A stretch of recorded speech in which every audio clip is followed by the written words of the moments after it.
name is Chaz Patrick, and as you know, I am the host of the Patrick Connection. And so, with that, with this being presented by InVets, as far as things that we're doing, I have a special guest for you. This guy, he is awesome. You're an Army veteran, right? That's right. Army. I'm gonna go Army. Uh, but I'm not gonna take his thunder. But his name is Jake Fisher. He's a great servant leader, all around great guy, and somebody you should know. So that being said, Jake, welcome to the show. We are glad to have you. So go ahead and tell the people a little bit about yourself and what you do and all that great stuff. Well, Chase, thanks for having me, man. And I really enjoy the stuff that you're putting out in the community. And I remember, I think it was maybe 2 or 3 years ago now, we connected randomly on LinkedIn and just decided to have a phone call, and the conversation was good energy. And seeing you progress into doing things like this for the community and also in the state of Indiana where I'm from is just really cool and neat to see. So I appreciate you having me on. Not sure what people would want to know, but I think a good starting point, because with a lot of my folks that I help, I always like to know their story and how in the world they got started in the military. So I guess I'll do the same thing. So I grew up in a blended household, and my stepdad was kind of a father figure to me as I was going through high school.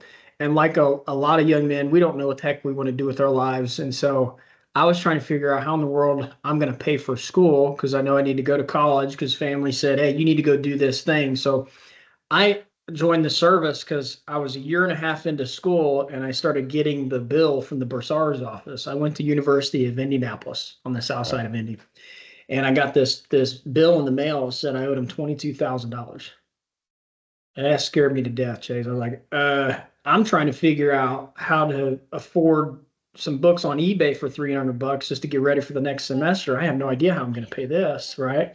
I'm working a student job on campus. I'm trying to run cross country and track, which is year round for UND. I was like, I don't know what I'm going to do here. So I sit down with my folks. I'm like, what options do we have? Well, I needed to have that paid or a payment plan in place before I could even continue to enroll. So I ended up taking out a Parent Plus loan, and luckily my mom co-signed for me, and I got the first year covered. But the second semester, or the first semester of the second year, I needed to have an option and I needed to have something in place. And so I actually took a full year off of school and I joined the Indiana National Guard.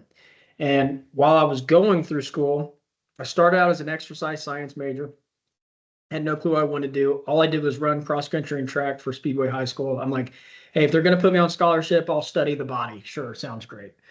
Well, what scared me to death is to be not successful, but financially successful in that career. You have to go to occupational therapy or you have to go to physical therapy, which is another 2 or 3 years of school.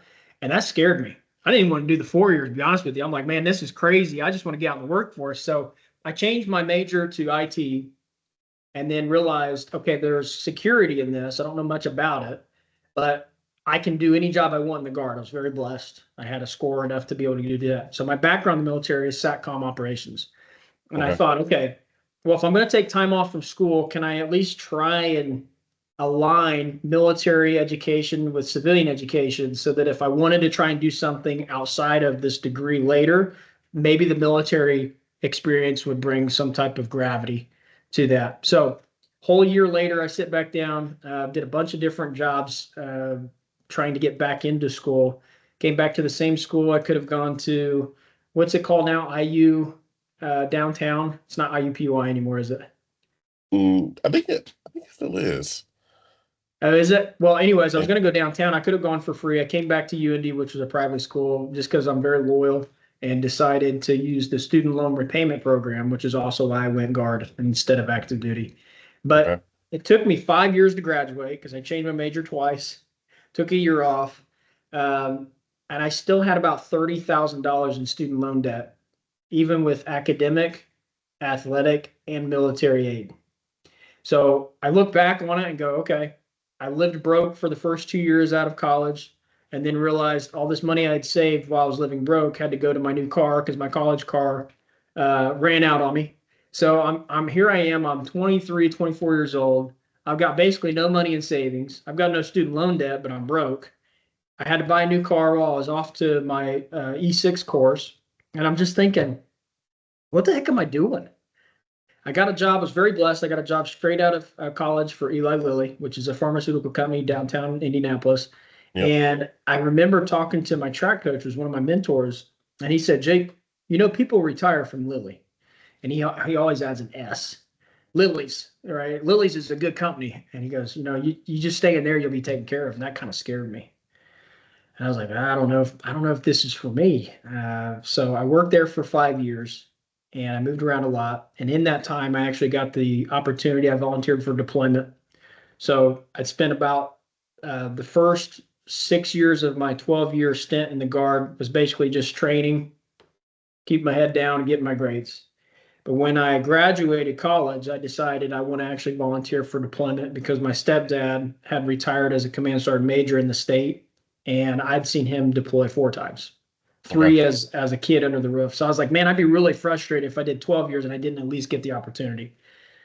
So in that time, I did go to deployed to Iraq. Um, I was the NCOIC of basically the help desk at Camp Taji for the airfield. And I'm telling you, I met a bunch of great people, deployed with some folks out of the New Jersey and Arkansas area. And what I realized while I was gone is I enjoyed more of the people side of the IT than the typing on the computer and solving the problems. But the ironic part was that was what my job was. So luckily, as you rank up, right, you start to become more over the personnel rather than the day-to-day ops. And I enjoyed that piece. So when I came home, like anybody's realized when they deploy, is it gives you time to think about what you want to do with your life when you get home. And sometimes you want to do the same thing and you're excited. Sometimes you're looking for a change. And that was kind of me. The winds of change came while I was overseas, and I realized figuring out these IT problems is great, but I enjoyed more of the conversing with the people that were using the systems and what they wanted to do when they got home and stories they were telling me. And that was kind of an indicator of, hey, Jake, there's a red light flashing in my mind. Like, is this where you want to go for the next 20 years of your life? And it kind of scared me to think of it because when you got a guaranteed thing in front of you, you got a pension, you got a 401k that gives you a match. All you got to do is just sit there and do the same thing for the next 20 years and you're okay.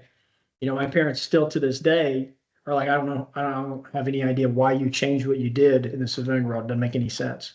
So anyways, I deployed on my second stint in the Guard. That's when I deployed to Iraq. I got back and kind of just finished my time. I didn't go to any additional schooling because I didn't want to take up any more slots for other folks that were trying to progress. But served 12 years, to say in short. In the last 3 years of my second contract, I found out about what was called the All Guard Marathon Team. So in my mind, I was like, hey, I'm not running for the NCAA anymore. That always crossed paths with the training schedule and the races for the marathon team. So I could never really do both. I said, I'm graduated now. I could do whatever I want. So I tried out for the team in 2017. We made the team, and then I didn't run any races under that team. But in 2018, the state of Indiana always has a team that competes. In 2018, I led Indiana to I placed second overall in the race, and then the state of Indiana won the national championship in 2018, which was really, really cool.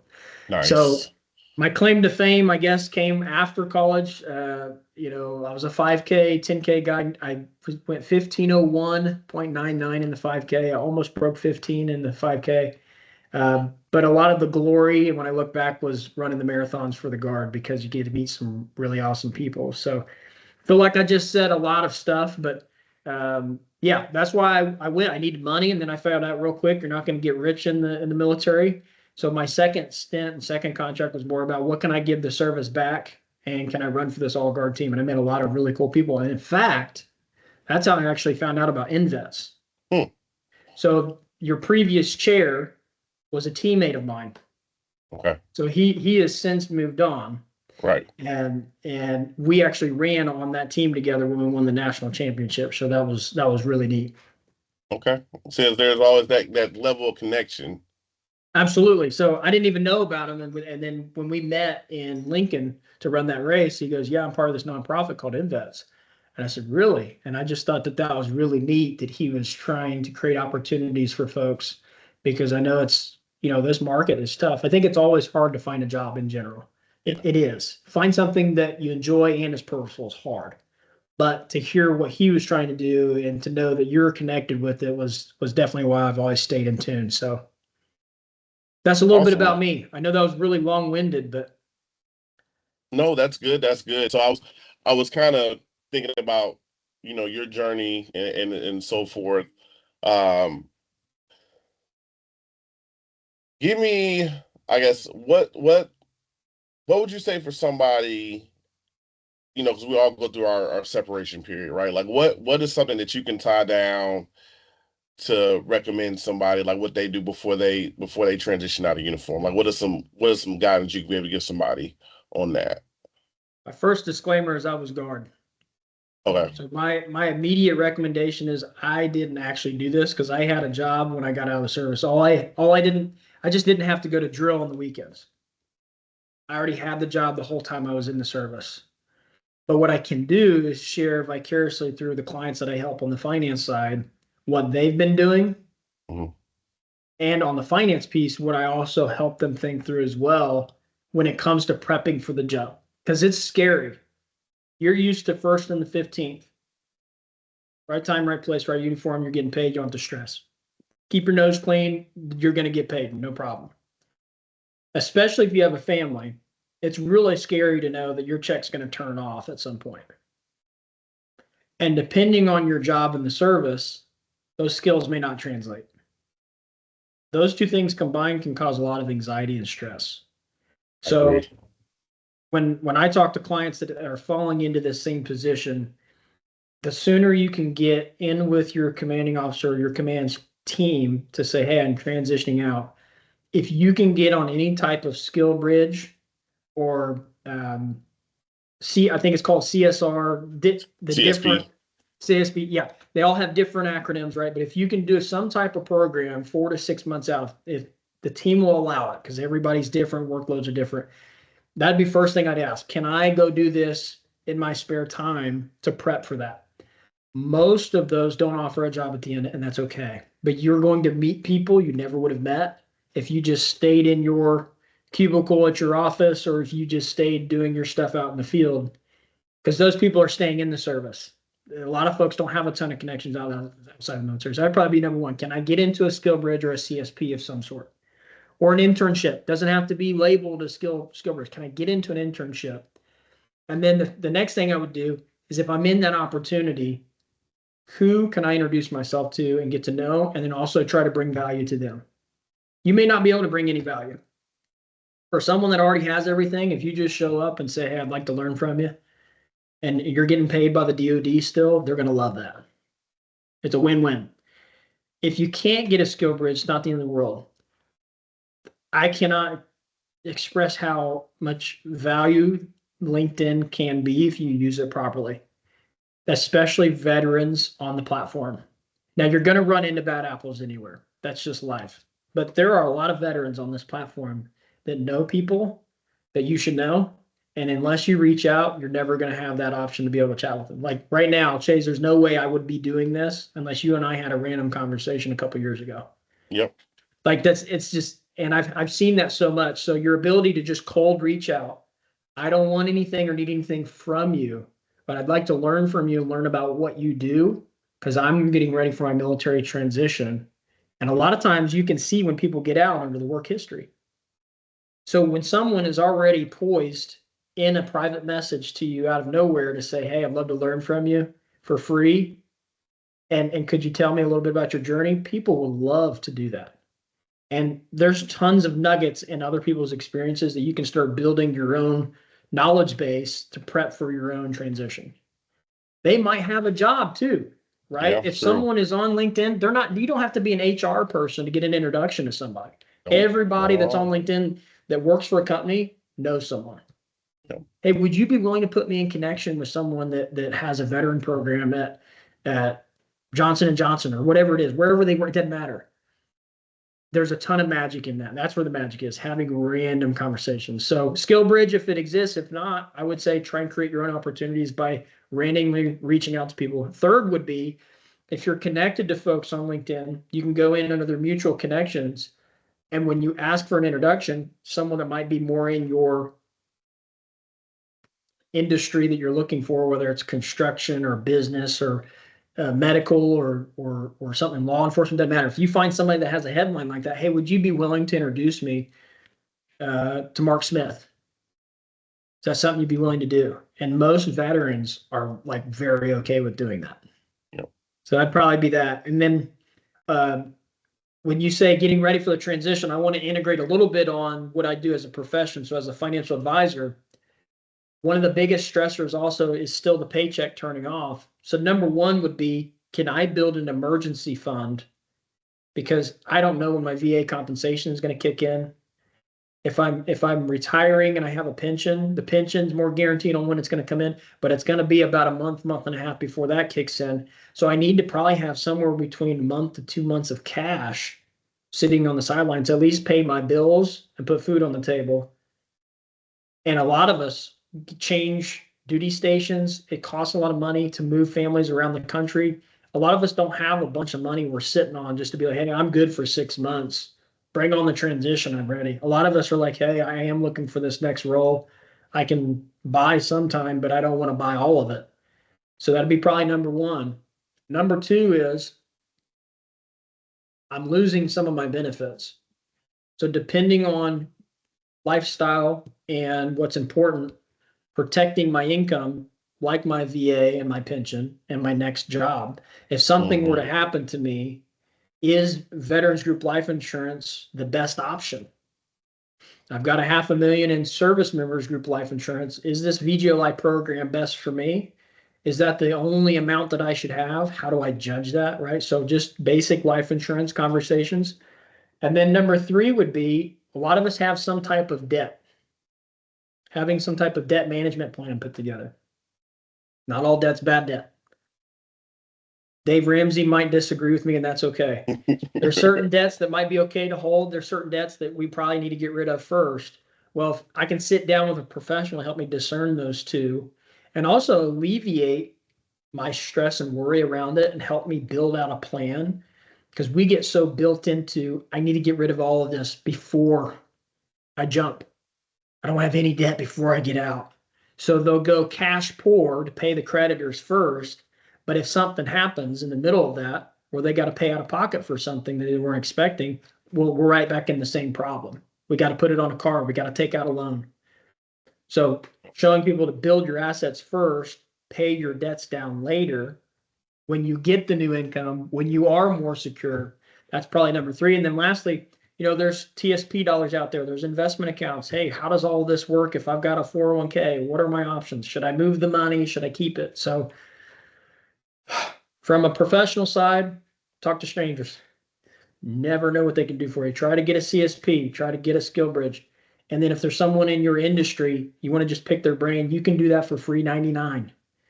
I wish I would have done a little bit more of that before I got into IT at Lilly and was there for 5 years, because that culture wasn't built for me. Fantastic company. Nothing bad to say about the company. But for me, I wanted to be closer to the people of solving the problem in that space. I was really far removed from it. So for my personality, I didn't do my homework up front to figure that out. It took me some time. And then I was already in it and I was comfortable. It's so much harder when you're in it and comfortable to change what you're doing. So wow, that's definitely some great tips. All that knowledge you put into your segment, that's fantastic. And then I'm glad that people are tuning in to hear about the great things that Jake brings to the table. And then if I could, I want to make a plug. It's not because I'm an owner in the group. It really isn't. But groups on LinkedIn provide a bunch of different value than individual one-on-one interactions. You want to show the group? Yeah. Is there a way to present screen? Yeah, I think do you have access? Let me see. Let me check right quick. Let me find it. So let me bring down the tab. So there's a group on LinkedIn. It's called Put Veterans to Work. Am I saying that this is the primary area you should focus on when it comes to employment when you're getting out of the service? No. There you go.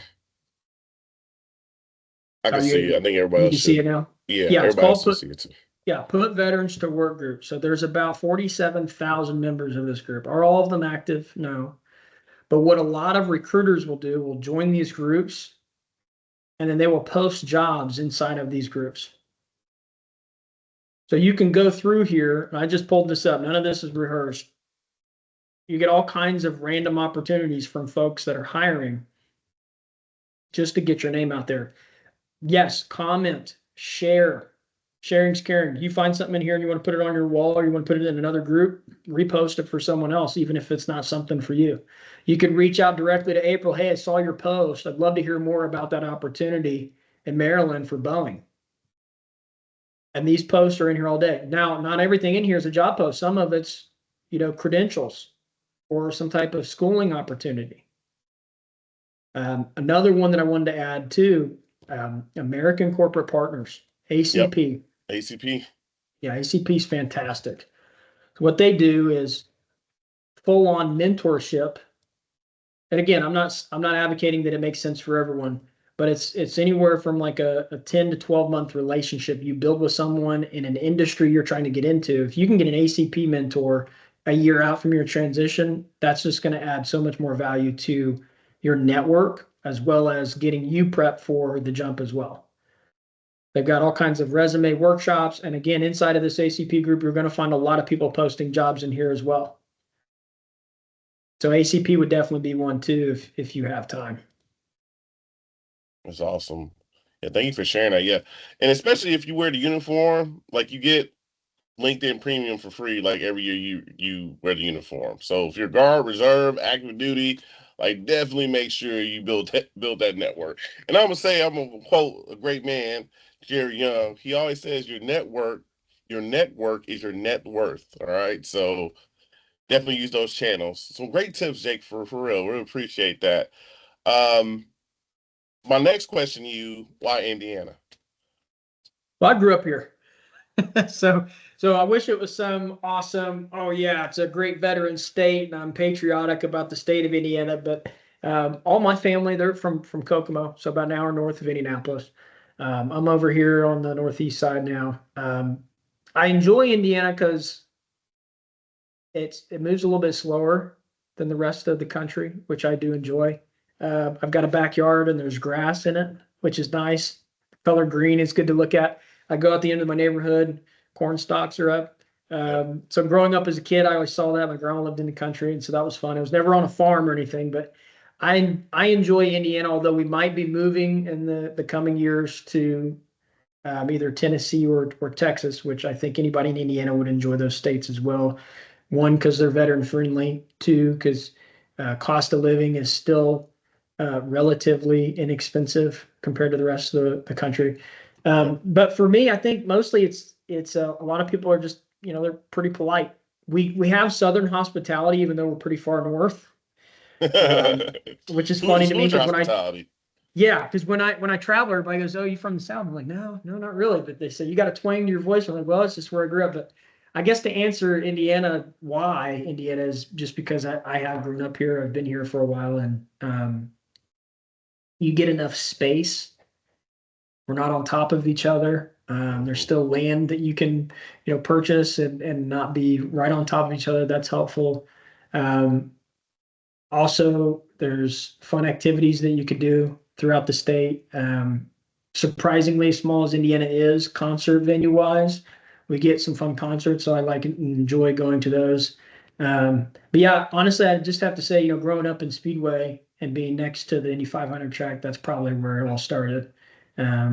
So I wish there was some magical appeal as to why I'm pro Indiana, but that'd probably be where it is. It's just where my family is, and that's where I grew up. So Well, those are some very attractive points. Obviously, when I talk to people, I'm like, hey, like, I may feel like I'm in Indiana, but the thing is, like, you also like, as far as the location, you are regionally, like, nationally set in the middle of the country, so you can like float around to the West Coast, East Coast, and then get back like within like a day.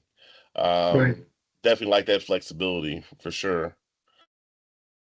Yeah, I think people call it a flyover state, which I believe that it is kind of a flyover state. But depending on what you're looking for, if you're looking for things that are affordable, you're trying to raise a family and you want a certain amount of safety in that.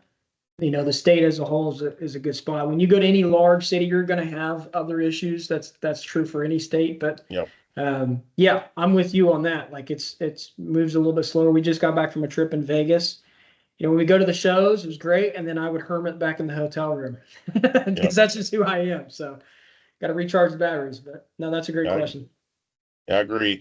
Yeah, that's definitely some great points. Is there anything that you would want to close out with today, as far as today's show? Yeah, I would think, if you're going through transition, closed mouths don't get fed. They just don't. I don't care how you were raised. If you don't ask somebody for help, and I wish this wasn't the case. I think that the culture in the military, it is slowly changing towards being more okay to openly ask for help. But, Chase, for you, I'm sure, and portions of my career, it was, rub dirt in the wound, put your head down, work harder. Hmm. You can, but put your pride aside, ask for help.